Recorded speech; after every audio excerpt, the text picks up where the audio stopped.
eu acredito que os jovens evangélicos hoje, eles precisam ter uma orientação diferente da que vem acontecendo hoje. Por quê? Viralizou um vídeo do pastor André Valadão falando que se entre o jovem ir para a faculdade, ir para a universidade e vender picolé, ele prefere que o jovem venda picolé e vá para o céu. Assim, eu entendi qual é o contexto ali da pregação dele. Eu entendi qual é o contexto. É aquela questão de é mais fácil você ser rico, perder a sua própria alma, aquele versículo. Eu entendi. Só que a gente precisa começar a não virar as costas, e sim a combater.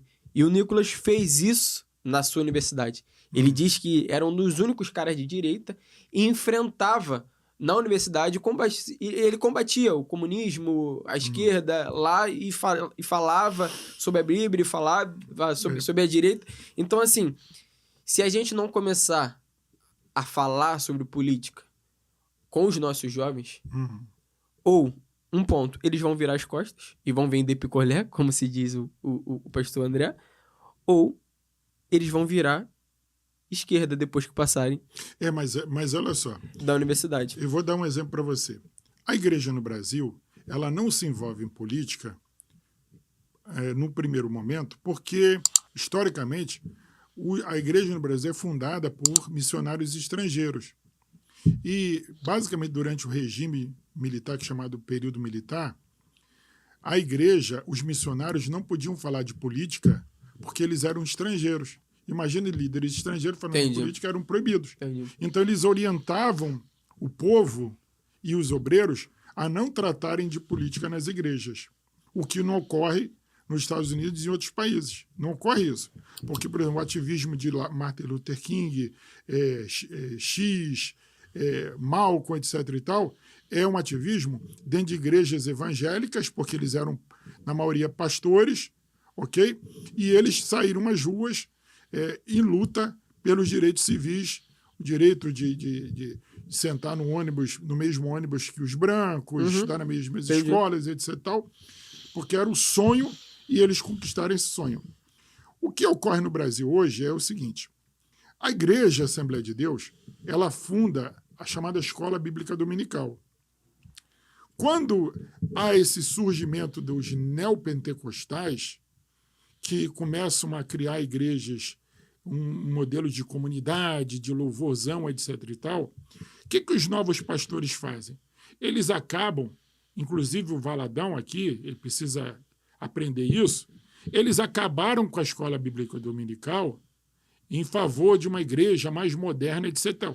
Quando você acaba com a escola bíblica dominical, você acaba com um momento onde você vai ensinar o povo as doutrinas bases da Bíblia, as básicas, e você vai ensinar sobre vida cristã, sobre política, sobre direitos civis, moral e cívica. Você acaba com isso. Sim.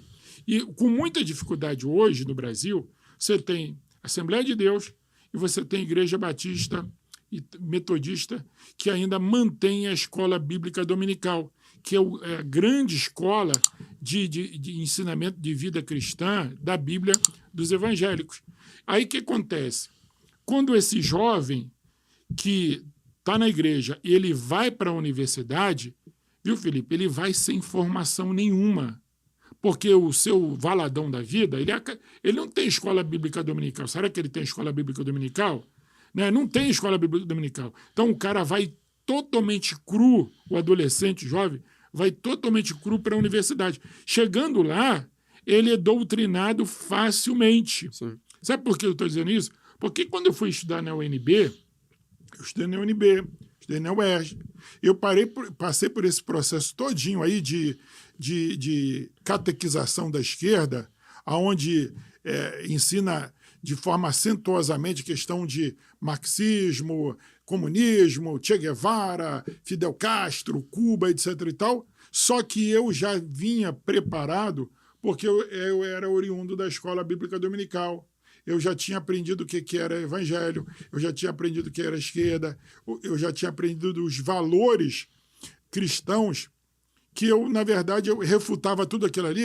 Os caras ficavam chateados professores ficavam irritados comigo porque eu sabia respondê-los, porque eles massacravam a igreja, massacravam a fé dos cristãos, eles massacravam Jesus, os ensinamentos de Jesus. E isso acontece até hoje. Acontece até hoje. Só que, diferentemente, hoje o evangelho, quando vai para a universidade, ele não tem o mesmo preparo que tinha antigamente. Então, o que você tem que fazer hoje? Voltar a ensinar nas escolas. Acho que o papel do Nicolas é importante por causa disso, e precisa acontecer de ter outros Nicolas, e também as denominações e as igrejas precisam ensinar sobre política, precisam ensinar sobre os valores ideológicos da nossa fé, as doutrinas básicas da igreja, porque eu vi um videozinho que o cara filmou na Europa. E aí a Europa se diz cristã, né? Então o cara perguntou para a pessoa na rua: qual a sua religião? Eu sou cristão. Perguntou para o outro: eu sou cristão. Aí, depois que a pessoa respondia: eu sou cristão, ele perguntava assim: cita um versículo da Bíblia. A pessoa não sabia isso, tá? Só que quando ele fez essa mesma pergunta para o muçulmano, para aquela pessoa que se dizia muçulmano, o muçulmano sabia citar o Alcorão. Então, o grande problema é que você tem igreja para adorar, você tem igreja para dar dízimo, você tem igreja para pular, para chorar, mas você não tem igreja que ensina. Tem que ter o ensinamento. E é a partir do ensinamento que você vai preparar e fundamentar o jovem para que, quando ele chegue na universidade, ele diga: professor, olha, eu não aceito isso não, eu penso diferente. Ah, mas vai brigar, não interessa. Só que ele não vai ser massacrado lá e vai ter que ficar calado. Hoje em dia o jovem é massacrado e o pior, ele sai de lá convertido. Exatamente. O problema não é ser massacrado, o problema é ser convertido e desacreditar daquilo que ele sempre ouviu como verdade e agora para ele é mentira. Fala, galera, se você gostou desse vídeo, deixa o like, tem muito mais conteúdo aqui. Fica com Deus. Abraço. Valeu!